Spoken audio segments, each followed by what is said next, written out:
What is a fossil? A fossil is the preserved remains or imprint in a rock of a plant or animal, usually one that lived a long time ago. Many of the fossils discovered so far are ancestors of organisms living today, whilst some fossils are the remains of organisms that still exist. The study of fossils is called paleontology. The total number of fossils and their placement within rocks is known as the fossil record. Much of what we understand about evolution comes from studying fossils, so they are really important. But how do they form?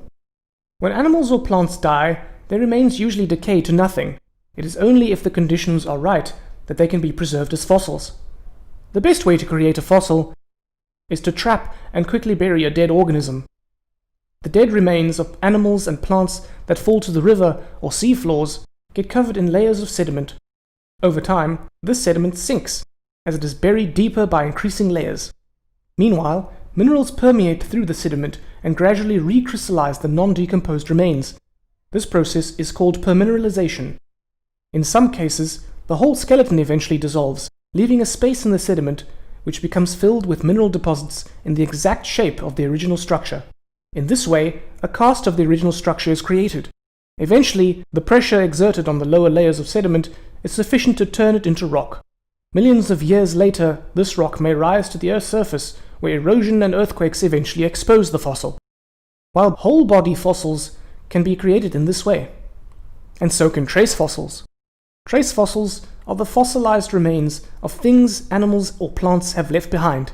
This includes footprints, tracks, dung, and even lightning strikes.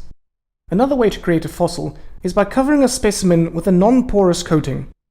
Amber is the fossilized remains of sticky tree sap produced millions of years ago.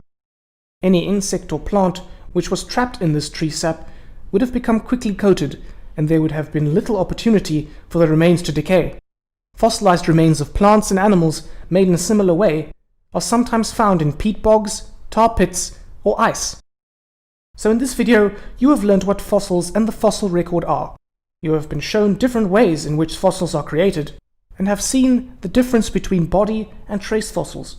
Do you have any fossils? Or are there any fossils in the area where you live? If you liked the video, give it a thumbs up, and don't forget to subscribe. Comment below if you have any questions. Why not check out our FuseSchool app as well? Until next time.